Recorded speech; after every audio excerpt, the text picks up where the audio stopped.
Namaskar. Good morning, everyone.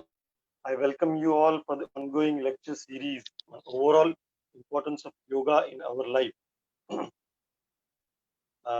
आज हमारे इस लेक्चर सीरीज की छठवीं कड़ी है और इसके साथ हमारे आज के जो गेस्ट स्पीकर हैं आज के हमारे जो गेस्ट स्पीकर हैं वो भी हमारे साथ जुड़ गए हैं और आज का ये सेशन जो है वो शुरू करने के पहले दो अपडेट्स मैं अपने सभी दर्शकों को देना चाहूंगा।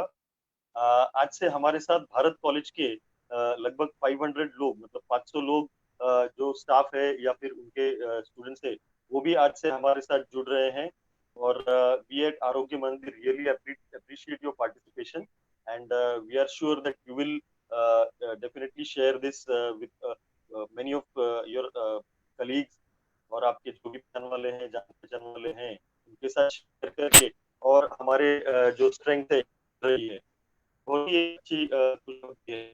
साथ साथ आरोग्य मंदिर की टीम हर रोज आपके सामने एक नया टॉपिक और एक नया स्पीकर लेकर आ रही है जिसका लाभ आप सभी को इस एक्सटेंडेड लॉकडाउन में इस डिजिटल माध्यम से घर बैठे आप ले सकते हैं और हर रोज हमें कई दर्शक फोन करके अपना फीडबैक भी बता रहे हैं और जो कि हमारे लिए बहुत ही एक उत्साहवर्धक है। जो दर्शक आज पहली बार हमारे साथ में हैं उनकी जानकारी के लिए मैं बताना चाहूंगा कि इन पिछले 5 दिनों में हमने 5 सेशंस किए हैं और उसमें yoga for heart, immune system, stress and pranayama, yoga for diabetes, yoga for ENT and eyes और कल का जो सेशन था वो भी एक बहुत ही इंपॉर्टेंट सेशन था, पीसीओडी एंड योगा। ऐसे पिछले 5 दिनों में हमने 5 सेशन किए हैं और सही मायनों में कहा जाए तो हर साल हम जो फिजिकल प्रोग्राम करते हैं उसमें जितने लोग जुड़ते हैं उससे भी कई ज्यादा लोग इस डिजिटल प्लेटफॉर्म के माध्यम से हमारे साथ जुड़ रहे हैं। लगभग हर दिन एक 10,000 से ज्यादा लोग इस प्रोग्राम को देख रहे हैं और एक खुशखबरी और एक अपडेट आपको मैं देना चाहूंगा कि 18 तारीख से मतलब from 18th of June Raheja college and institute की जो पूरी टीम है वो भी हमारे साथ जुड़ रही है और उनके साथ मुंबई यूनिवर्सिटी के कई इंस्टीट्यूशंस भी हमारे साथ जुड़ रहे हैं जो कि उनका जो व्यूअरशिप होगा और उनके जो व्यूअर्स होंगे वो काफी सारे मतलब 5,000 या 6,000 के लगभग जाएंगे। तो that also very good everybody that हम धीरे हमारा जो व्यूअरशिप है ये बढ़ते जा रहा है। दोस्तों आरोग्य मंदिर एक जो इंस्टीट्यूट है जिस इंस्टीट्यूट की वजह से हम घर बैठे ये सब योगा का और नेचुरोपैथी का जो बेनिफिट है लाभ है और ये इंफॉर्मेशन और नॉलेज मिल रहा है वो की एक बहुत ही एग्रेसिव और लीडिंग इंस्टीट्यूट है और जो कि विजय कृष्णा ने साल 2015 में इस्टेब्लिश की है और इन 5 सालों में बदलापुर और सराउंडिंग एरियाज में योगा के लिए अलग अलग कोर्सेज कंडक्ट किए हैं और इसमें yoga for diabetes, yoga for weight loss, back pain, power yoga, corporate yoga for kids, pranayama, शुद्धि क्रिया जैसे प्रोग्राम्स कंडक्ट करके अवेयरनेस क्रिएट की है। डॉक्टर विजय कुकरेजा इस इंस्टीट्यूट के फाउंडर हैं वो एक सर्टिफाइड जो इंटरनेशनल योगा टीचर भी है और साथ साथ वाईसीबी के सर्टिफाइड टीचर है फ्रॉम गवर्नमेंट ऑफ इंडिया और साथ साथ वेव एक्शन ट्रस्ट के हेड ऑफ द डिपार्टमेंट भी है। इस इवेंट के हमारे दूसरे जो पार्टनर ऑर्गेनाइजेशन है वो है उत्सव इंस्टीट्यूट। उत्सव institute is one of the leading yoga institute इन मुंबई जिसके फाउंडर है professor Devang Shah who started this organization way back in the year 2000. This institute Ghatkopar has also created the largest yoga which is Vyasa situated in Bangalore. हमारे इस lecture series को successful बनाने के लिए हमारे साथ काफी ऑर्गेनाइजेशंस हमारे जुड़े हैं। उनके नाम लिए बिना ये पूरा ही इवेंट कंप्लीट है। मैं शॉर्ट में उन सभी के नाम ले लेता हूँ। Little blossoms pre school and nursery, miles of smile pre school, 365 studio media company, Spanish language institute, housing world सेवा सहकारी संस्था, डॉन बॉस्को स्कूल और भारत कॉलेज जो कि बदलापुर के बहुत ही एक लीडिंग स्कूल्स हैं।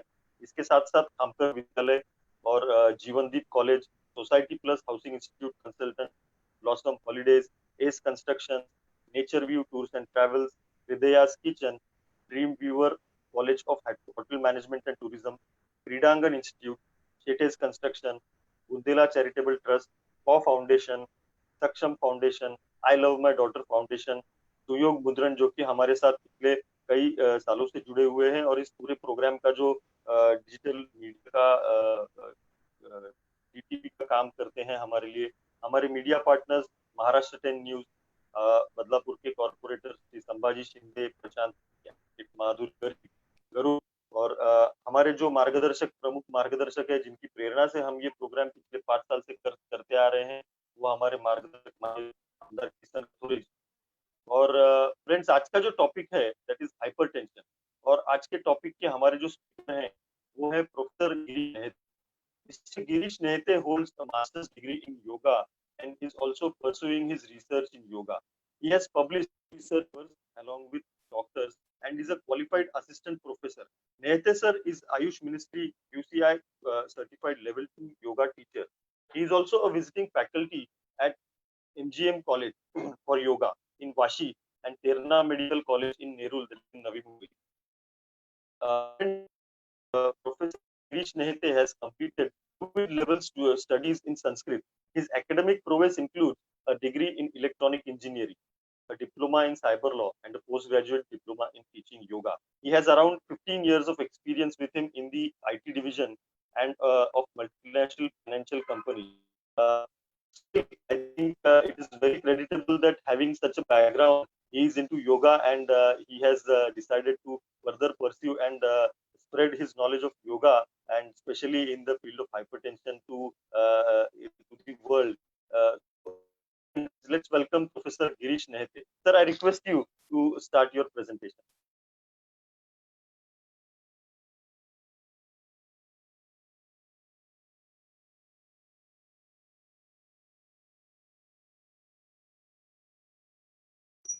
सर, आपका आवाज नहीं आ रहा है गिरीश सर, हम तक आपका आवाज नहीं पहुंच पा रहा। नमस्कार, मेरा नाम जैसे आपको मिलिंद सर ने बताया गिरीश है। इंग्लिश, हिंदी, मराठी, संस्कृत में सबको मिला के आज का प्रेजेंटेशन ट्राई करता हूँ, क्योंकि बहुत सारे टर्म्स हैं जो संस्कृत में हैं, बहुत सारी चीज़ें हैं जो इंग्लिश में उनके नाम आएंगे, तो एक मिक्स रहेगा लैंग्वेजेस का। आई होप किसी को इससे कुछ प्रॉब्लम नहीं है। लेक्चर शुरू करने से पहले एक डिस्क्लेमर देना चाहता हूँ। आज का लेक्चर सुनकर, हाइपरटेंशन और योगा इसके बारे में सुनकर आप में से कोई भी अपनी दवाइयाँ बंद नहीं करेगा, ठीक है? आप जो भी करना है डॉक्टर को पूछने के बाद करेंगे। योगा करना है आप उसको बकायदा सीखेंगे, फिर उसका रियाज करेंगे, प्रैक्टिस करेंगे, फिर उसको डॉक्टर से कंसल्ट करने के बाद अपनी दवाइयों पर कुछ भी करेंगे, ठीक है? मैंने ऐसा देखा है कि लोग योगा का लेक्चर सुनते हैं, कुछ अच्छा सुन के आते हैं, अपनी दवाइयाँ बंद कर देते हैं, है ना? आप वैसा कुछ भी नहीं करेंगे, ठीक है? आज का लेक्चर आपको नॉलेज देने के पर्पज से है। प्रैक्टिकली आप आरोग्य मंदिर के सुबह जो योगा के प्रैक्टिकल सेशंस होते हैं उसमें आप सारे आसन सीख सकते हैं, प्राणायाम सीख सकते हैं, या आप उत्सव इंस्टीट्यूट के भी जो लेक्चर होते हैं उसमें वो भी अटेंड कर सकते हैं। इसमें आपको जो आसन है वो कैसे करने हैं, उनका रियाज कैसे करना है, कितनी देर होल्ड करना है, क्या करना है, ये सब सिखाया जाएगा। आज का हमारा जो टॉपिक है इसमें हम ये देखेंगे कि ये सारी जो प्रैक्टिसेस हैं योगा की, ये हाइपरटेंशन पर कैसे काम करती हैं, इनका क्या असर होता है, ठीक है? शुरू करते हैं। सबसे पहले तो हम लोग जान लेंगे कि ये हाइपरटेंशन क्या है, ठीक है? हाइपरटेंशन एक स्थिति का नाम है, ठीक है? ये कोई बीमारी एज सच नहीं कहा जाता, मेडिकली भी इसको एज ए डिसीज माना नहीं गया है। It is a state. State का मतलब क्या है? जैसे हमारा ब्लड प्रेशर होता है, ठीक है? हमारे सबके बॉडी में एक certain amount of blood pressure है, तो ये कितना होना चाहिए? ये 110/70 mmHg होता है नॉर्मली, ठीक है? 120 कुछ लोगों का 70 से 80 डायस्टोलिक और सिस्टोलिक में 100 से लेकर 120 तक नॉर्मल होता है। ये नॉर्मल का मतलब क्या है कि इस ऐसा ब्लड प्रेशर होने पे आपको कोई तकलीफ नहीं होती, ठीक है? तकलीफ यानी अनइजीनेस नहीं होता, आप अपने सारे काम नॉर्मली कर सकते हैं। ये प्रेशर होना जरूरी है। क्यों जरूरी है? हम जो ह्यूमन बॉडी है ये बाइपेड है। बाइपेड का मतलब क्या है? दो पैरों पर काम करने वाली बॉडी है। बाकी सारे जानवर जो है वो चार पैर पर काम करते हैं, ठीक है। तो हमारी बॉडी क्योंकि दो पैर पर है, हमारा हार्ट पैर के हिसाब से काफी ऊपर है, ठीक है। तो ग्रेविटेशनल फोर्स इस पे काम करता होता है। तो ब्लड को पंप करने के लिए, सर से लेकर पांव तक ब्लड को पंप करने के लिए एक प्रेशर की जरूरत होती है। तो ये प्रेशर होना बहुत जरूरी है, तो हमारा शरीर में जो रक्ताभिसरण हो रहा है वो ठीक ठाक हो सके, ठीक है। तो ये जो प्रेशर है ये अगर बढ़ गया तो क्या होगा? जैसे आपने बाइक चलाते हैं, उसमें अगर आपने गाड़ी कॉन्स्टेंटली रेस करके अगर छोड़ दी तो क्या होगा? आपका पेट्रोल जल्दी जल जाएगा, आपकी गाड़ी जल्दी गर्म होने लगेगी। ऐसे बहुत सारे इफेक्ट्स वो गाड़ी को करेगा। वैसे ही अगर हमारा ब्लड प्रेशर कॉन्स्टेंटली ऊपर रहता है तो ये जो स्थिति है इसको हम हाइपरटेंशन कहेंगे, ठीक है। अगर इस रेज्ड ब्लड प्रेशर का रीजन हमें नहीं पता तो इसे हम इसेंशियल हाइपरटेंशन कहेंगे। अगर इसका रीजन हमको पता है तो हम इसको सेकेंडरी हाइपरटेंशन कहेंगे, ठीक है। हम लोग आज बहुत सारे मेडिकल टर्म्स नहीं पढ़ेंगे, जो हमें नॉर्मली सुनने में आते हैं वही हम देखेंगे, ठीक है। अब किस स्थिति को हम हाइपरटेंशन कहेंगे? अगर आपका ब्लड प्रेशर गिनने की मशीन आजकल बहुत सस्ते में मिल जाती है, या आप डॉक्टर के पास जाके गिन सकते हैं। अगर आपका ब्लड प्रेशर 140/90 इस रेंज में कॉन्स्टेंटली रहता है, जैसे आप दिन में 2-3 बार चेक करेंगे, 140/90 कॉन्स्टेंटली यहीं पर रुका हुआ है, अगर ये स्थिति है तो आपको हाइपरटेंशन होने की संभावना है, ठीक है। कभी कभी ऐसा होता है कि कुछ दिन के लिए हम ऐसे फेज में होते हैं जहां हमारा काम, हमारा आना जाना इस तरीके से होता रहता है कि ये ब्लड प्रेशर ऊपर ही रहता है, पर बाद में ये वापस नीचे आ जाता है, ठीक है। तो इस स्थिति को भी हम हाइपरटेंशन नहीं कहेंगे। हम इसको कब कहेंगे? जब ये परसिस्टेंटली आपके साथ है, बहुत देर तक आपका ब्लड प्रेशर ऐसा ही रहता है। आप कुछ भी करें, खाएं पिए सोएं उठें, फिर भी आपका ब्लड प्रेशर ऐसा ही होगा, ठीक है। इस स्थिति को हम हाइपरटेंशन कहेंगे। अब ये किन कारणों से होता है? ठीक है, कुछ तो कारण होने चाहिए ना कि ये क्यों, ऐसा क्यों हो। तो मेडिकली इसके बहुत सारे कारण हैं, 15 या 16 तो मैंने खुद ने पढ़े हैं, पर वो ऐसे कारण हैं जो अंदरूनी हैं, जो हमें दिखेंगे नहीं। कोई हार्मोन है वो ठीक से सीक्रेट नहीं होगा, वो आपके ब्लड का जो कॉम्पोजिशन है वो चेंज कर देगा, आपका बीपी बढ़ जाएगा। आपके जो नसें हैं, ठीक है, हार्ट से जो नस निकलती है, वो नसें मान लीजिए उसका वॉल है, वो वॉल अगर थिक हो गया तो आपका ब्लड प्रेशर नीचे नहीं जा पाएगा या ऊपर नहीं जा पाएगा, तो आपका ब्लड प्रेशर धीरे धीरे बढ़ते रहेगा। आपकी किडनी है, आपकी किडनी ने मान लीजिए नमक को फिल्टर करना बंद कर दिया, तो ब्लड में नमक की मात्रा बढ़ जाएगी, ब्लड गाढ़ा गाढ़ा होने लगेगा, आपका बॉडी को पंप करने के लिए ज्यादा प्रेशर लगाना पड़ेगा। ऐसे बहुत सारे रीजन हैं जिनके कारण मेडिकली यानी अंदरूनी तौर पे ब्लड प्रेशर बढ़ सकता है, आपको हाइपरटेंशन हो सकता है, ठीक है। जो नॉर्मल रीजन है, जो आपको और हमको दिखते हैं या समझ में आते हैं, वो क्या है? सबसे पहले आता है स्ट्रेस, ठीक है, दबाव, मानसिक दबाव। ये मानसिक दबाव हमें बहुत ज्यादा हाइपरटेंशन या ब्लड प्रेशर बढ़ाने का काम करता है। मैं अगर यहाँ कोई भी एक वाक्य बोल दूं किसी के बारे में या कोई चीज के बारे में, आप सबका खून खोल जाता है। ये खून खोलना क्या होता है? आपका बीपी बढ़ना। ये जो हम बोलते हैं ना, ये खून खोल गया इनका, या आपने मूवी में भी सुना होगा, ये सुनकर मेरा खून खोल गया, ये क्या होता है? आपका बीपी बढ़ जाता है। ये बीपी क्यों बढ़ता है? हमारा शरीर फाइट और फ्लाइट के मोड में जाने के लिए रेडी हो जाता है कि अभी हमें या तो खुद को भागना है यहाँ से, या मुझे लड़ना है। तो ये लड़ने के लिए मुझे एनर्जी लगेगी। मेरे जो पेरीफेरी है, मेरी जो पैर और हाथ हैं, मेरी जो 5 सेंसेस हैं, इनको बहुत अच्छी क्षमता पे काम करना पड़ेगा अगर मुझे किसी से लड़ना है या मुझे भागना है। इसके लिए मेरा जो शरीर है ये क्या करेगा? ये मेरा ब्लड प्रेशर बढ़ा के सारे ऑर्गन्स को बहुत ज्यादा रेट से ब्लड पंप करने लगेगा, बहुत ज्यादा ऑक्सीजन देने लगेगा, जिसके कारण क्या होगा, आपका बीपी धीरे धीरे बढ़ जाएगा। बराबर, जैसे ही आप रात को सो जाएंगे आपका बीपी धीरे धीरे कम होने लगेगा।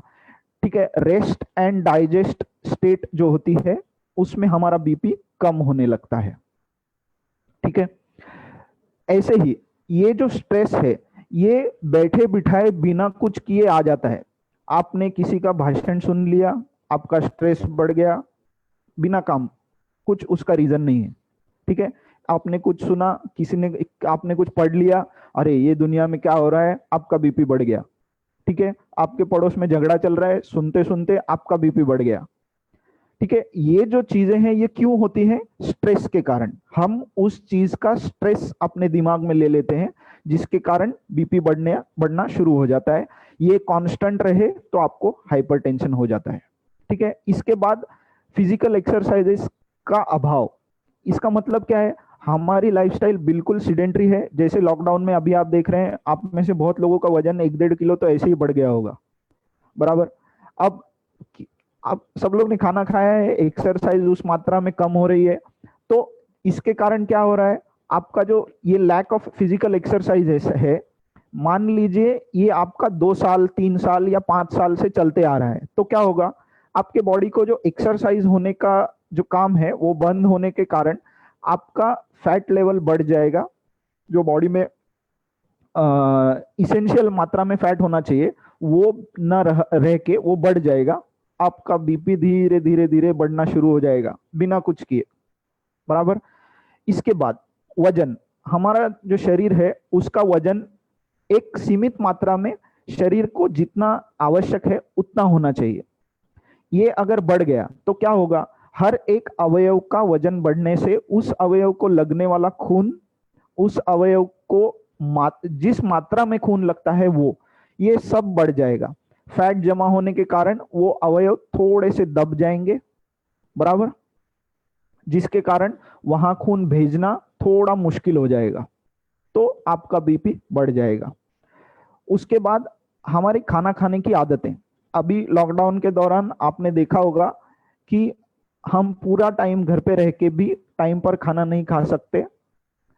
बराबर, तो ये जो हमारी आदत है टाइम के साथ ऊपर नीचे करना या मात्रा के साथ ऊपर नीचे करना, टीवी चालू किया कुछ खाने को चाहिए, ये अभी ये जो फेसबुक सेशन चल रहा है इसके दौरान भी कुछ लोग नाश्ता कर रहे होंगे, बराबर, चाय पी रहे होंगे या कुछ खाने के लिए कुछ तो होगा। इसकी जरूरत नहीं है, आपका नाश्ता हो चुका है। बराबर, अगर नहीं हुआ तो ठीक है, इसके बाद आप कोई और सेशन अटेंड करेंगे, दोपहर में टीवी देखेंगे तभी कुछ खाएंगे, शाम को और एक फेसबुक सेशन अटेंड करेंगे तभी कुछ खाएंगे। इसकी जरूरत नहीं होती। 3 टाइम खाना जरूरी होता है, चाय, छाछ, फ्रूट ये भी जरूरी है। इसके अलावा जो हम खाते हैं ये हमारी फॉल्टी डाइट हैबिट्स हैं, ये हमें नहीं करना है। इसके कारण भी आप क्या कर रहे हैं, कॉन्स्टेंटली पेट में कुछ तो दे रहे हैं काम करने के लिए। अब ये जो चीज है ये पेट को बिजी रखता है, ये बिजी रखेगा, आपका पेट को कॉन्स्टेंटली खून की जरूरत पड़ती रहेगी आपका खाना डाइजेस्ट करने के लिए, आपका बीपी धीरे धीरे धीरे धीरे बढ़ते रहेगा। बराबर, और इसमें भी क्या है, खाना खाना और क्या खाना खाना, ये दोनों चीजें ध्यान रखना बहुत जरूरी है। आगे हम इसके बारे में थोड़ी चर्चा करेंगे। इसके बाद स्मोकिंग, सिगरेट पीना, किसी भी कॉन्टेक्स्ट में आप चाहे सिगरेट पी रहे हैं, जो उनके साथ भी खड़े हों, आपके नाक में जो धूल या धुआं जाता है, आप बाहर जाएं, ट्रक का जो धुआं आपके नाक में जाता है, ये सब स्मोकिंग के अंडर ही आता है, ये भी आपका बीपी बढ़ा देता है।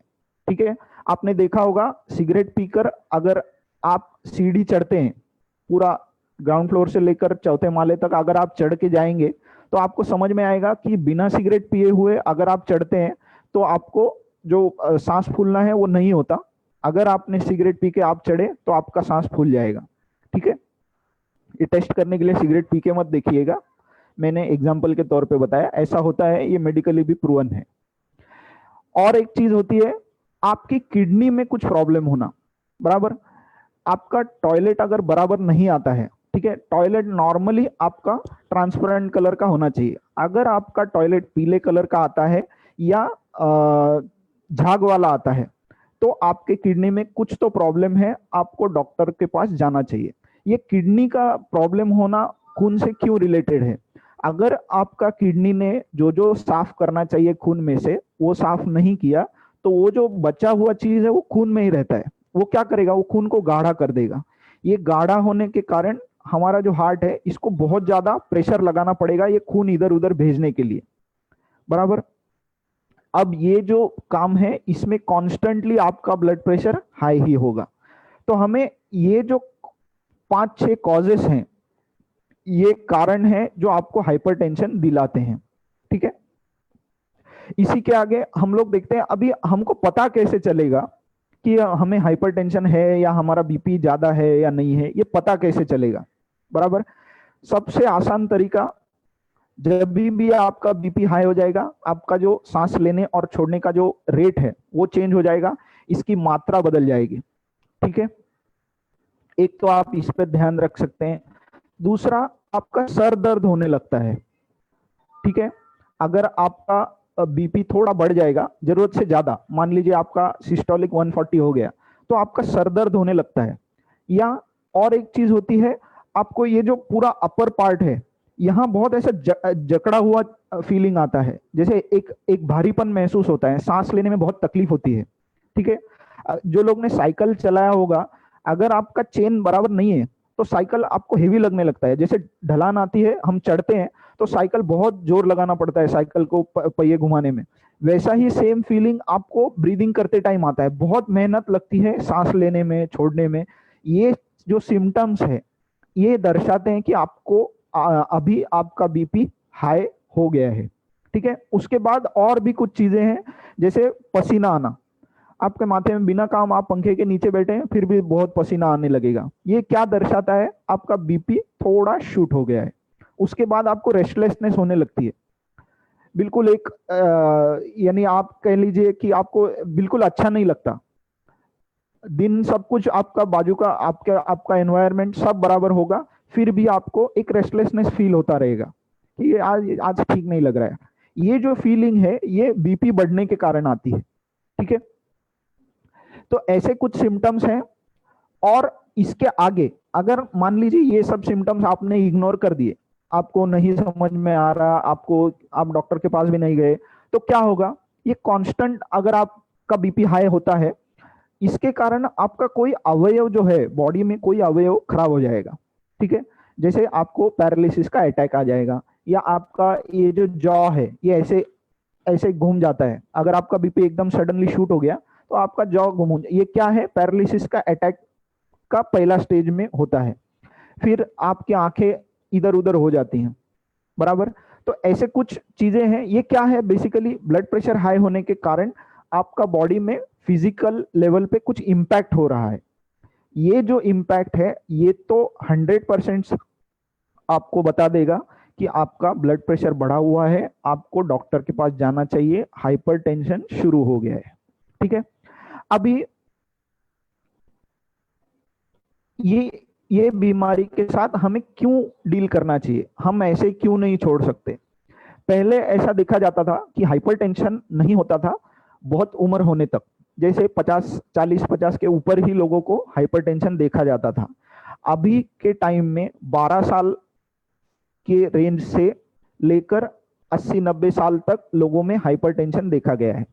तो ये जो उम्र घट रही है इसके लिए हमें इस पर ध्यान देना है। मेडिकली आपको दवा दी जाती है जो आपका खून पतला करने का काम करती है, या आपको टॉयलेट जाने का फीलिंग लाने का काम करती है, या आपका ब्लड है वो अगर बहुत पतला है तो उसको थिक करने का काम करते हैं। ऐसे बहुत सारी दवा आपको देकर कुछ हद तक आपका बीपी कम किया जा सकता है, कुछ हद तक। मैं ऐसा नहीं कहूंगा आपका 2 दवा लो और आपका बीपी जो हाइपरटेंशन है वो ठीक हो जाएगा, ऐसा नहीं होता। कॉन्स्टेंटली आपको दवा लेने का जो प्रिस्क्रिप्शन है डॉक्टर देते रहते हैं। ये क्यों देते हैं? क्योंकि आपका बॉडी उस दवा के प्रति एडिक्ट हो जाता है, आपको आदत हो जाती है। जैसे किसी को स्मोकिंग और तंबाकू खाने की आदत होती है, गुटखा खाने की आदत होती है, उसी तरीके से आपको उस दवा की आदत हो जाती है।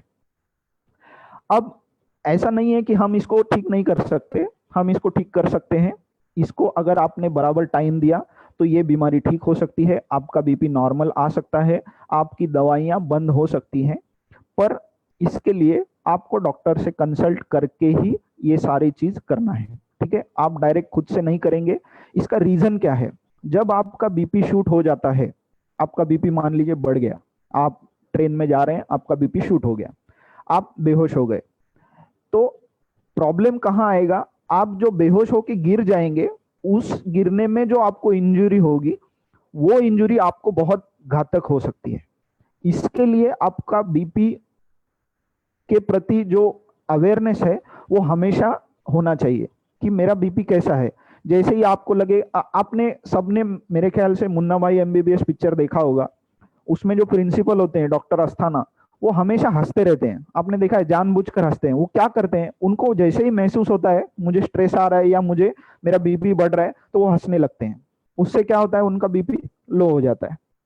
ऐसे सेम अवेयरनेस आपको रखना है, हमारा बीपी क्या है, मेरे दिमाग में क्या चल रहा है, ठीक है। इसके प्रति अगर हम अवेयर रहेंगे तो हमारा बीपी नॉर्मल रेंज में रहने की जो पॉसिबिलिटी है वो बहुत ज्यादा है। जैसे ही ये बीपी नॉर्मल रेंज में आएगा, आप अवेयर रहेंगे, आपके साथ हादसे नहीं होंगे, ठीक है। अभी हम लोग देखते हैं कि योगा का इस्तेमाल करके या योगा में जो जो प्रैक्टिसेस हैं, इनका इस्तेमाल करके कैसे हम हाइपरटेंशन के ऊपर थोड़ा काबू पा सकते हैं। धीरे धीरे धीरे करके हम पूरा काबू पा लेंगे, पर शुरू में हम इसको थोड़ा काबू ही कहेंगे, क्योंकि अगर मैं कह दूं कि ये आसन कर लीजिए, इससे आपका बीपी ठीक हो जाएगा, तो आप सब लोग कल से यही करना शुरू कर देंगे, बगैर ये जाने कि ये आसन आपसे हो पा रहा है या नहीं, आपको आता है या नहीं। इसके लिए आप अभी जो जो आसन में बताऊंगा, प्राणायाम बताऊंगा, इसको आप बकायदा सीख लीजिए, फिर इसका इस्तेमाल करना शुरू कीजिए, डेली कीजिए। अच्छे से आपको उसकी अंतिम स्थिति तक जाने की जो प्रोसेस है वो सीख लीजिए, आसन छोड़ने की प्रोसेस सीख लीजिए, फिर उसका रियाज कीजिए, प्रैक्टिस कीजिए डेली, फिर उसका असर देखिए, क्या आपको कंफर्टेबल लग रहा है, क्या आप दिन भर आपका अच्छा जा रहा है, कहीं दर्द हो रहा है क्या। ये देखने के बाद आप डॉक्टर से कंसल्ट करके फिर आपकी दवाइयों पर कुछ भी काम करेंगे। तो सबसे पहले देखते हैं कौन से ऐसे आसन हैं जो ये हाइपरटेंशन की बीमारी पर हमें हेल्प करेंगे। ये सारे आसन का पर्पस क्या होगा? हमारा ब्लड सर्कुलेशन को ठीक ठाक रखना, ठीक है। कहीं अगर कुछ प्रॉब्लम है तो उस प्रॉब्लम को रिलैक्स करना या उस अवयव को रिलैक्स करना, फिर जो इफेक्ट है उस आसन का वो हमें दिखने लगेगा कि बीपी धीरे धीरे कम हो रहा है, ठीक है। तो कौन से ऐसे आसन है? सबसे पहले वज्रासन। वज्रासन में आपको पता है कि खाना खाने के बाद एकमात्र आसन है जो खाना खाने के बाद किया जाता है, वज्रासन। वज्रासन में बैठकर थोड़ी देर रुकिए। आप कोई शाम को टीवी देखते हैं, वज्रासन में खाना खाने के बाद बैठकर जितना देर पॉसिबल है एक दो टीवी एक की सीरियल वज्रासन में बैठकर देख लीजिए, आपका बीपी नॉर्मल रहेगा, ठीक है। जैसे ही आपको लगे कि मुझे ठीक नहीं लग रहा है, मेरा बीपी हाई हो गया है, वज्रासन में बैठ जाइए। वज्रासन के जैसे ही पद्मासन। पद्मासन आपको अगर पूरा पद्मासन नहीं जमता है तो आप अर्ध पद्मासन डालिए।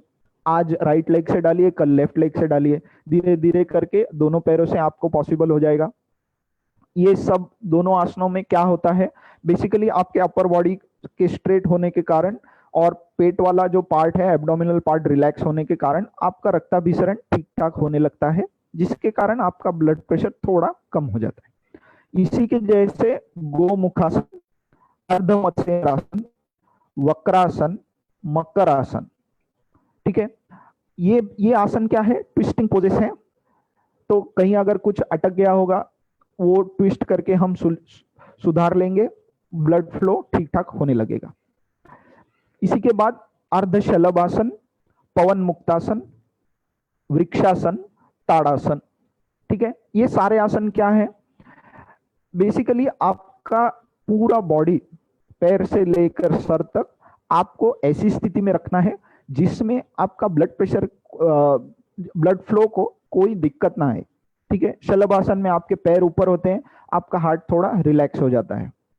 पवन मुक्तासन में आप हार्ट को दबाते हैं, पैरों को चेस्ट पर दबाते हैं, आपकी ब्रीदिंग थोड़ी अनईजी जैसी होती है। जैसे ही आप ये रिलैक्स करेंगे पैर को, आपका पवन मुक्तासन में जो गैस रिलीज होते हैं जिसके कारण आपका ब्लड फ्लो नॉर्मल होता है। ठीक है, डकार आने के बाद हमें ठीक ठाक लगता है पेट में, बराबर। ये क्यों लगता है? क्योंकि वो जो अनइजीनेस था वो निकल गया, आपका बीपी कम हो गया, बराबर। ताड़ासन, वृक्षासन, ये क्या करते हैं? बेसिकली ये आपके दिमाग का स्ट्रेस कम कर देते हैं, आपको आपका बॉडी बैलेंस करने में हेल्प, कंसंट्रेट करना पड़ता है, जिसके कारण आपके विचार कम हो जाते हैं और आपका बीपी भी कम होने लगता है। ठीक है, इसी तरीके से शवासन। नॉर्मली शवासन जो समझा जाता है लेट जाना और सो जाना, शवासन ये नहीं होता। अगर आप योगा के सेशंस अटेंड करेंगे तो आपको समझ में आएगा कि शवासन जागरूक अवस्था में शरीर को सोने देना, इसको शवासन कहते हैं। जैसे ही आप शवासन में जाते हैं, आपका बॉडी बहुत अच्छी तरीके से रिलैक्स हो जाता है फिजिकल लेवल पर और धीरे धीरे फिर मेंटल लेवल पर। जब ये दोनों लेवल पर बॉडी रिलैक्स हो जाएगा, जब आपका बीपी नॉर्मल होना शुरू हो जाएगा। ठीक है, अगर आपने स्मार्ट वॉच अगर आपके पास है और उसमें आपने हार्ट रेट मेजर करने का वो चालू रखा है, तो आपने रात को पहनकर सोइए और देखिए कि रात को आपके हार्ट बीट का जो रेट होता है वो गिर जाता है। दिन भर अगर वो 83 90 के रेंज में रहेगा तो रात को सोते टाइम वो 60 50 के रेंज में आ जाता है। अगर आपकी नींद बहुत अच्छी है तो उससे भी कम हो जाएगा, बराबर। क्यों होता है? पूरा बॉडी रिलैक्स है, ब्लड प्रेशर कम है, तो हार्ट को ज्यादा मेहनत करने की जरूरत नहीं पड़ रही। ठीक है, इसके बाद ये तो आसन हो गए। फिजिकल लेवल पे हम अपनी बॉडी को ऐसा पोज में लेके जा रहे हैं जिसमें वो रिलैक्स हो सके और बीपी को कम कर सके। अब कुछ प्राणायाम भी है जो हमें हेल्प करेंगे। ये कौन से प्राणायाम है? तो सबसे पहले अनुलोम विलोम, उज्जाई, शीतकारी, शीतली और भ्रामरी। ठीक है, 5 प्राणायाम है, अलग अलग मात्रा में इनको करना है। मात्रा क्या होनी चाहिए, इससे ज्यादा जरूरी यह है कि आप 3 राउंड रोज करें।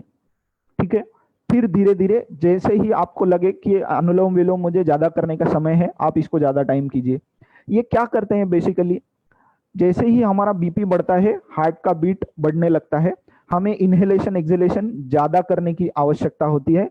तो हम छोटा छोटा इनहेल एक्सहेल करते हैं, तो हमारी ब्रीदिंग ऐसी चलती है। ठीक है, अब ये जो ब्रीदिंग है, ये ब्रीदिंग हमारे शरीर के लिए ठीक नहीं है। तो हम क्या करेंगे, इस ब्रीदिंग पर कंट्रोल करने को ट्राई करेंगे। ये प्राणायाम आपको क्या सिखाएंगे? बहुत गहरी सांस लेना, इसको अपने कंफर्ट के हिसाब से होल्ड करना और धीरे धीरे इसको छोड़ना। जैसे ही ये प्रोसेस होने लगती है तो आप एक चीज और महसूस करते हैं, आपके विचारों की जो गति है वो कम हो गई है। ये जो विचारों की गति कम हो गई है, इसके कारण आपका स्ट्रेस कम होता है, आपका बीपी कम होने में हेल्प होती है।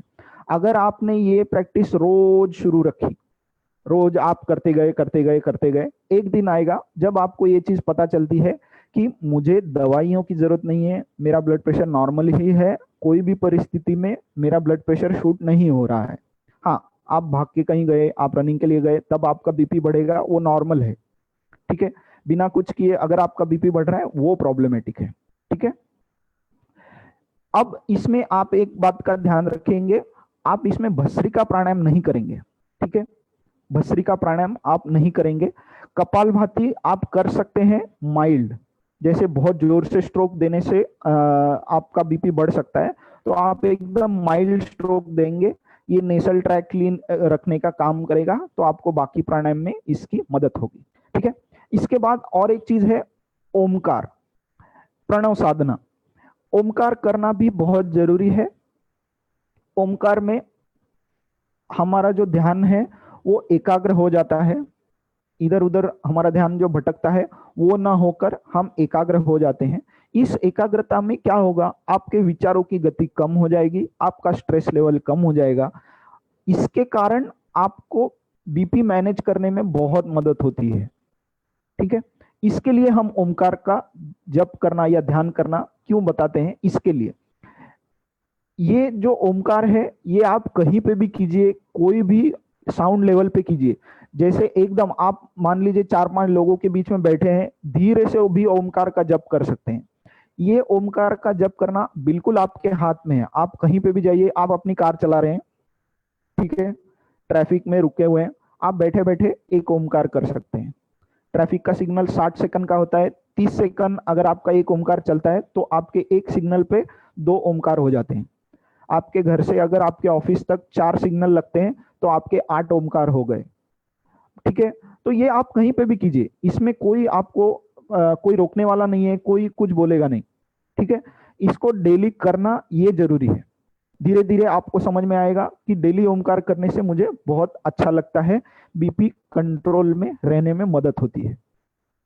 इसके बाद थोड़ा ध्यान करेंगे।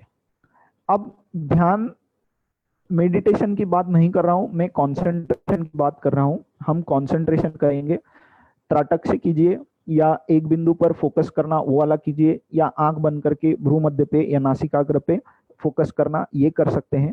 ये क्यों करना है? जैसे ही आप ध्यान करने बैठेंगे आपका शरीर पहले तो रिलैक्स होगा। आप पद्मासन में बैठेंगे, सुखासन में बैठेंगे, ये जो रिलैक्सेशन है इसी में आपका बीपी कम हो जाता है।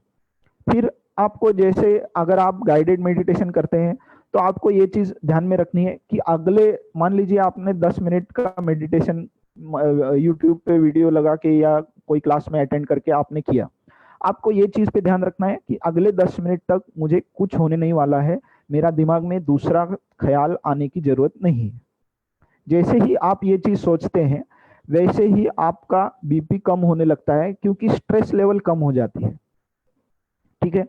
ये स्ट्रेस लेवल का कम होना आपको बाकी सब चीजें करने में बहुत हेल्प करता है, ठीक है। इसके कारण आपको जो मेडिटेशन है, आप एक बार दांत नहीं मांजेंगे तो चलेगा, पर आप ध्यान 10 मिनट के लिए रोज जरूर कीजिए, क्योंकि ये बहुत आपका हेल्थ को हेल्प करता है।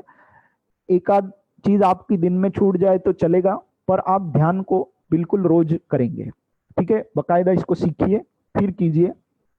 कोई भी प्रकार का ध्यान आप कर सकते हैं, सिर्फ वो डायनामिक नहीं होना चाहिए, इसकी तरफ ध्यान रखिए। डायनामिक में आपका बीपी बढ़ सकता है, इसके लिए डायनामिक नहीं होना चाहिए। जैसे ही आपका हेल्थ बराबर हो जाएगा फिर आप डायनामिक मेडिटेशन भी कर सकते हैं। इसके बाद एक बहुत इंपॉर्टेंट चीज जो हमने पहले भी डिस्कस की थी, खाना बहुत एक आवश्यक है। हमारा खाना, खाना कैसे इफेक्ट करता है? खाना आपका वजन बढ़ाता है। खाना आपके बॉडी में जो चीज जिस मात्रा में चाहिए उस मात्रा में देता भी है। अगर आपने ज्यादा सेवन किया तो ये मात्रा को बढ़ा देता है। मान लीजिए आपने बहुत सारा चिप्स खा लिया, पोटैटो चिप्स या जो केले के चिप्स आते हैं वो खा लिया आपने एक ही दिन में बहुत सारे। ये क्या करता है, इसके साथ आपके बॉडी में सॉल्ट गया, बराबर। ये सॉल्ट क्या करेगा, आपके खून में पानी होता है, वहां ये सॉल्ट धीरे धीरे आपके किडनीज में जाएगा। अगर आपकी किडनी सोडियम फिल्टर नहीं कर सकती तो आपके ब्लड में सोडियम की मात्रा बढ़ जाएगी, जिसके कारण आपका ब्लड कॉम्पोजिशन वाइज गाढ़ा होने लगेगा। गाढ़ा होने लगेगा, आपका बीपी ऊपर जाता है। यही कारण है लोग कहते हैं कि नमक कम खाना चाहिए जिनको बीपी की तकलीफ है, पर इसका मतलब ये नहीं कि आप नमक बंद कर दें। जो भी चीज आप बाहर से लाते हैं घर में, जिसमें भी प्रिजर्वेटिव्स उसके बॉक्स के पीछे लिखा होता है, उसमें सोडियम होता है, ठीक है। ये सोडियम आपको उतना ही घातक है जितना आप नमक खाते हैं। तो अगर आप घर पे कोई चीज पर नमक नहीं ले रहे हैं तो इसका भी ध्यान रखिए कि बाहर से कोई चीज लाके उसको ना खाएं, क्योंकि वो भी सोडियम उतनी ही मात्रा में आपके बॉडी में डालने वाला है। इसके बाद हम तली हुई चीज खाते हैं। आज एक बार हफ्ते में तला हुआ खाना खा लिया, कल भी खा लिया, परसों भी खा लिया, ऐसा करके 1 महीना, 2 महीना, 1 साल हो गया।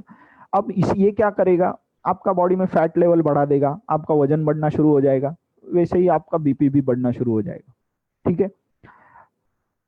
मेरे हिसाब से आपको सब कुछ खाना चाहिए। आप नमक भी खाएं, आप तली हुई चीजें भी खाएं, सब कुछ खाएं, इसकी मात्रा को सीमित रखें। 4 वड़ा खाने की, 4 वड़े खाने की जरूरत नहीं है, 1 वड़ा खाइए, ठीक है। तली हुई चीज आज आपने खा ली तो कल मत खाइए, फिर 1 दिन स्किप करके खाइए, या हफ्ते में 2 ही दिन खाइए। नमक, मान लीजिए आज आपने चिप्स खा लिए तो अगले 5-6 दिन आप नमक को स्किप कीजिए, या आप नमक का इस्तेमाल ही कम कर दीजिए। बाद में आपको लगेगा कि अरे ये सब खाने को कह रहे हैं, तो इसके साथ आप आसन का प्रैक्टिस भी करने वाले हैं। आपका जो चलना है, दिन का चलना है, उतना तो होने ही वाला है। नॉर्मल एक्सरसाइज जो आपका रूटीन है वो होने ही वाला है। उस हिसाब से खाना खाइए। पेट में भूख हमेशा रहेगी, आपको उसको हमेशा सेटिस्फाई नहीं करना है। आप पानी पी सकते हैं जब भी आपको लगे, बिना टाइम के अगर आपको भूख लग गई तो आप छाछ पी लीजिए, आप थोड़ा पानी पी लीजिए, या आप गर्म पानी पी लीजिए। ऐसा करके छोटा सा फल खा लीजिए, कोई चीकू जैसा फल है वो खा लीजिए। ये क्या करेगा, टेम्पररीली आपको कम कैलोरीज में भूख को सेटिस्फाई कर देगा। ये आपको लॉन्ग टर्म में 1-2 दिन में, 1 हफ्ते में, 1 महीने में कुछ नहीं होगा। 1 साल के बाद आप देखेंगे आपका वजन उतना ही है, बराबर। ये वजन का उतना ही होना हमारे बीपी को कंट्रोल करने में बहुत मात्रा में हेल्प करता है, ठीक है। डाइट मेरे हिसाब से आप सब कुछ खाइए, सब कुछ पीजिए। जिस दिन आपको लगा कि मैंने आज, हम लोग शादी में चले गए, आज हम वहां बहुत सारा खाना खा लिया, एक्स्ट्रा भी खा लिया, सब कुछ खा लिया, दूसरे दिन आप थोड़ा एक्सरसाइज ज्यादा कीजिए, थोड़ा आसन का टाइम बढ़ा दीजिए, थोड़ा प्राणायाम का टाइम बढ़ा दीजिए। चलना जहां तक आप नॉर्मल चलते हैं उससे थोड़ा ज्यादा चलिए, या उसके 5-6 दिन बाद तक आप थोड़ा थोड़ा करके ज्यादा एक्सरसाइज कीजिए। ये बैलेंस जिस दिन आप बना लेंगे, मेरी बात मान लीजिए, आप सबके घर में जाकर सब कुछ खा सकते हैं बिना आपका वजन बढ़ाए। बस आपके दिमाग में हमेशा ये चीज के प्रति अलर्टनेस होना चाहिए कि मेरे खाने में क्या आ रहा है और मैं कितना खा रहा हूं। अगर आपने कोई चीज ज्यादा खा ली है तो उसको निगेट करने के लिए जो चीज करनी पड़ती है, उसके आगे वाले दिन उसको जरूर कीजिए। अगर आपने वो आगे वाला दिन स्किप कर दिया तो आपका वजन बढ़ेगा, ठीक है। इसका आप ध्यान रखिए। इसके बाद एक बहुत इंपॉर्टेंट चीज है, जैसे आहार विहार होता है वैसे ही एक मानसिक स्थिति होती है ब्लड प्रेशर को कंट्रोल करने वाली। ये क्यों ये स्ट्रेस पे इतना क्यों मैं बोल रहा हूं, या सारी दुनिया इतना क्यों पागल है इस स्ट्रेस के लिए। ये स्ट्रेस जो है ये पहले हमें दिखता नहीं है, ये जहां इंपैक्ट करता है वो भी समझ में नहीं आता, वो कैसे इंपैक्ट करता है वो भी समझ में नहीं आता। हमको हमेशा लगता रहता है मुझे कहाँ स्ट्रेस है, मैं तो नॉर्मल हूँ, मैं तो ठीक हूँ। ये हम पे काम करता है, ये हमें समझ में भी नहीं आता। मसलन ये बाजू वालों को भी समझ में नहीं आता। आपको जो लोग डेली देखते हैं, आपसे बात करते हैं, उनको भी किसी मात्रा में समझ में ना आ जाए, ऐसे तरीके से ये काम करता है। अब इसको हमेशा ध्यान हमारा इसके ऊपर होना चाहिए कि ये स्ट्रेस है ये एक सीमित मात्रा में होना चाहिए। एग्जाम का स्ट्रेस होना चाहिए, अच्छा स्ट्रेस होना चाहिए, यू स्ट्रेस कहते हैं इसे, ये होना चाहिए। हमारे ब्लड में जैसे प्रेशर होना चाहिए वैसे ही स्ट्रेस भी होना चाहिए। एग्जाम आती है तो हम पढ़ने बैठ जाते हैं, ये क्या है, स्ट्रेस का रिस्पॉन्स है, क्या अरे मैं कहीं कुछ भूल ना जाऊं तो पढ़ लेता हूं। ये जो चीजें हैं ये कुछ मात्रा में बहुत अच्छी होती हैं। अगर आपको स्ट्रेस नहीं होगा तो फाइट और फ्लाइट वाले मोड में आप ठीक से काम नहीं कर पाएंगे। ये चीज को कंट्रोल में रखना ये हमारा काम है। अब ये जो मानसिक स्थिति की मैं बात कर रहा हूं ये क्या है, बेसिकली हम कोई भी इनपुट को, हमारे 5 सेंसेस है, इनसे हमें इनपुट मिलते हैं, बराबर। हमको इंफॉर्मेशन अंदर आती है शरीर में, हम इसके प्रति कैसे रिस्पॉन्ड करते हैं, हमारा रिस्पॉन्स क्या है, हमारा रिएक्शन क्या है, ये डिसाइड करता है कि स्ट्रेस लेवल को ऊपर जाना चाहिए या नीचे जाना चाहिए, ठीक है। एकदम सिंपल उदाहरण, कहीं दूर कोई आदमी मर गया, ठीक है, उसकी न्यूज आपने पढ़ ली कि ऐसा ऐसा आदमी इस तरीके से मर गया। अब इसको कैसे रिस्पॉन्ड करना है ये आपके हाथ में है। हमें दुख होता है, ठीक है, हम दुखी हैं, इसके प्रति दुखी हैं, आप रोना धोना शुरू कर दें। अगर आपके नजदीक के हैं, आप रोना धोना शुरू करेंगे, आपका बीपी कम हो जाएगा। आपको बहुत स्ट्रेस हो गया कि अरे ये कैसे हो गया, क्या हो गया, ऐसा क्यों हुआ, आपका बीपी बढ़ने लगेगा। नॉर्मल रिस्पॉन्स अगर आप रखते हैं, नॉर्मल रिएक्शन रखते हैं, तो आपका बीपी नॉर्मल रहेगा। अगर आपने ओवर रिएक्शन किया तो आपका बीपी बढ़ना शुरू हो जाता है। आपने कोई न्यूज़ पढ़ ली, ऐसा ऐसा होने वाला है, हुआ नहीं है अभी, होने वाला है, उसके प्रति आपका जो टेंशन है अभी से बढ़ना चालू। जैसे अभी आपने लॉकडाउन के दौरान भी देखा होगा, जैसे ही लॉकडाउन डिक्लेयर हुआ, सब लोग किराना का दुकान में जाके सामान इकट्ठा करके घर पे लेके आए, ठीक है। जैसे हमें ऐसा लग रहा था कि दुकान बंद हो जाएगी तो हमें खाना खाने को नहीं मिलेगा, तो हमने 10 दिन का खाना लाके घर में रख दिया, बराबर। लॉकडाउन शुरू होने के बाद कुछ लोग किराना का दुकान में गए थे। क्यों गए थे? क्योंकि उनको ऐसा लग रहा था कि ये चालू ही रहेंगे दुकान, हमें जो चाहिए वो मिलता ही रहेगा। जिन्होंने पहले दिन स्ट्रेस नहीं लिया कि लॉकडाउन शुरू हो गया, अभी कैसे होगा, क्या होगा, हमें यहाँ जाने को नहीं मिलेगा, वहां जाने को नहीं मिलेगा, ये हमारा रिस्पॉन्स जो है ये डिसाइड करता है कितना स्ट्रेस होना चाहिए। बहुत ज्यादा होना चाहिए, कम होना चाहिए, नॉर्मल होना चाहिए। तो इस तरीके से हम हर एक सिचुएशन में अगर अलर्ट रहते हैं, अवेयर रहते हैं, हमारा दिमाग को धीरे धीरे ऐसे ट्रेन करना पड़ेगा कि ये चीज में मुझे कितना रिस्पॉन्ड करना चाहिए, ये चीज में मुझे कितना रिएक्ट करना चाहिए। अगर हमने ये चीज को देखा, समझा, तो हमारा स्ट्रेस लेवल नॉर्मल होगा। हमारे बच्चे पढ़ाई नहीं करते तो उनको समझाया जाता है, मारपीट करके वो लोग पढ़ाई नहीं करेंगे, वो आपके सामने पढ़ाई का दिखावा करेंगे, ठीक है। ये चीज को जैसे ही हम समझ जाते हैं, हमारा जो स्ट्रेस लेवल है, बच्चा पढ़ते वक्त नहीं दिखेगा तो हम उसको मारने या पीटने, गुस्सा होते नहीं होते। हम क्या करते हैं, उसको जाके समझाते हैं कि भाई ऐसा मत करना, पढ़ाई करो। एक बार समझाओ, 2 बार समझाओ, 10 बार समझाओ, पर जब तक आपका स्ट्रेस लेवल नॉर्मल नहीं रहेगा तब तक आप उनको आपकी जो चीज है वो कम्युनिकेट नहीं कर पाओगे। इसके लिए आपको हर एक स्टेज में, आप कोई भी परिस्थिति लीजिए, आप ऑफिस में काम करते हैं, आपका कोई काम हो नहीं रहा तो आप बिना काम के परेशान हो जाते हैं, अरे ये हो नहीं रहा, आप इधर उधर चिल्लाने लगते हैं। ये जो रिस्पॉन्स है ये आपको कंट्रोल में रखना है। इसके लिए एक ऑथर है डेल कार्नेगी, उन्होंने एक बुक में मैंने पढ़ा था, उन्होंने एक तरीका बताया था कि जो नॉर्मली लोग स्ट्रेस से डील कैसे करते हैं। तो उनका कहना यह था कि आप वर्स्ट के सिनारियो सोच लीजिए कि सबसे बुरा क्या हो सकता है, उसके बारे में आप सोच लीजिए कि ये हो सकता है। अब वो हुआ तो नहीं है, तो आपको उस लेवल का रिएक्शन देने की जरूरत नहीं है, बराबर। अभी हम लोग सब लोग बैठे हैं, मान लीजिए ये सेशन में 50 लोग हैं अलग अलग जगहों पर। ये 50 लोग जिन जिन जगहों पर हैं, मान लीजिए सब इंडिया में है, इंडिया को कुछ नहीं हुआ, बाकी पूरे दुनिया में भूकंप आ गया, ठीक है, ऐसा हो सकता है, अभी भी ऐसा हो सकता है, ठीक है। पर हम अभी उसके प्रति रिएक्शन नहीं दे रहे हैं। जब हमें पता चलेगा, जब हमें कंफर्म न्यूज आएगा, तब हम उसके प्रति रिएक्ट करेंगे। अब ये सोच सोच कर ही मैं स्ट्रेस बढ़ा लूंगा तो फिर मेरा बीपी तो बढ़ना ही है ना। इस रिस्पॉन्स को जब आप सीख लेंगे कि किस चीज के प्रति रिस्पॉन्ड कैसे करना है, तब आपका स्ट्रेस लेवल नॉर्मल होता है। आपने कुछ लोगों को देखा होगा, वो कभी परेशान नहीं दिखते, आपको कभी परेशान होते भी नहीं, कभी परेशान दिखते भी नहीं, ठीक है। आप उनसे बात करेंगे, उनको कभी गुस्से में भी आपने नहीं देखा होगा। कभी आप उनसे बात करें तो उनकी आवाज बड़ी है, वो चिल्ला रहे हैं, ऐसा भी नहीं होगा। ये कैसे हो पाता है? इसका रीजन क्या है?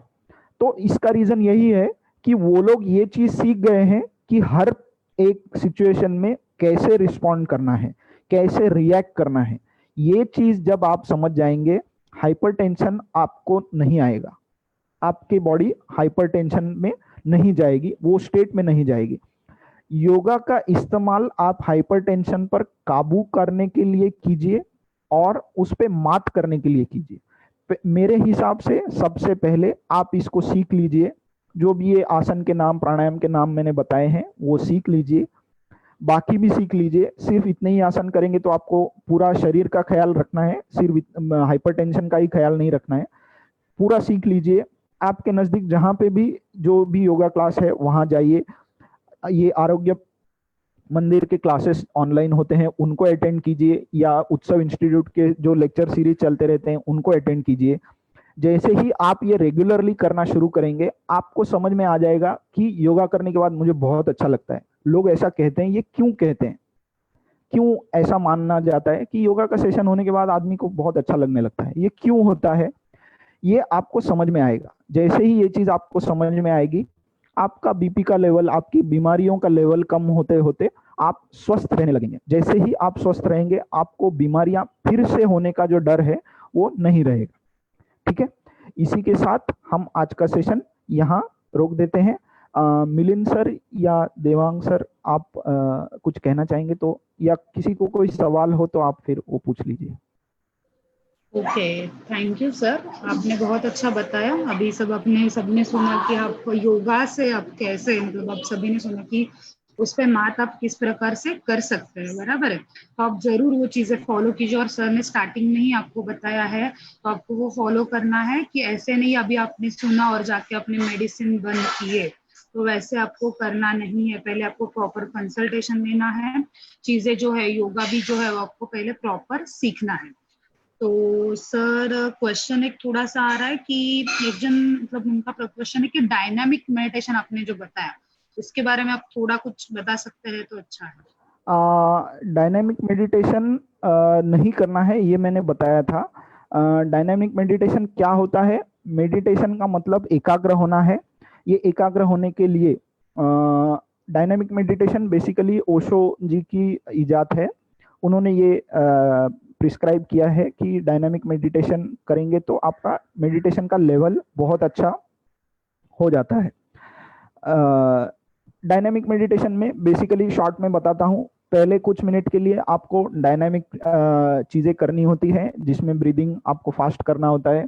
उसके बाद एक कैथारसिस का स्टेट आता है, उसमें आप कोई भी एक्टिविटी कीजिए जिसमें आपका बॉडी आप झटक झटक के पूरा उसको थका देंगे। थका देने के बाद आपको रेस्ट करना है। ये रेस्ट वाली स्टेट में आपको कैथारसिस का फीलिंग आएगा। जैसे ही आपका कैथारसिस होता है, आपको एक शांत अवस्था मिलती है। इस शांत अवस्था में आप ध्यान कर सकते हैं। तभी आपके विचारों की गति बहुत कम हो जाती है। ये नॉर्मली देखा गया है। ये ओशो, पूना का जो ओशो सेंटर है वहाँ पे ये पढ़ाया जाता है। बहुत से लोग इसको वैसे भी पढ़ाते हैं। ये करने के लिए भी आपका बॉडी प्रिपेयर होना पड़ता है, क्योंकि इसके लिए जितना आपको थकना पड़ता है वो थकान आप में लाने के लिए आप में स्टेमिना होना पड़ता है। तो आप इसको धीरे धीरे प्रैक्टिस कर सकते हैं। अगर आपको हाइपरटेंशन है तो आप इसका प्रैक्टिस नहीं करेंगे, क्योंकि ये बाय एक्टिविटी इटसेल्फ ये थोड़ा बीपी को बढ़ाने का काम करता है।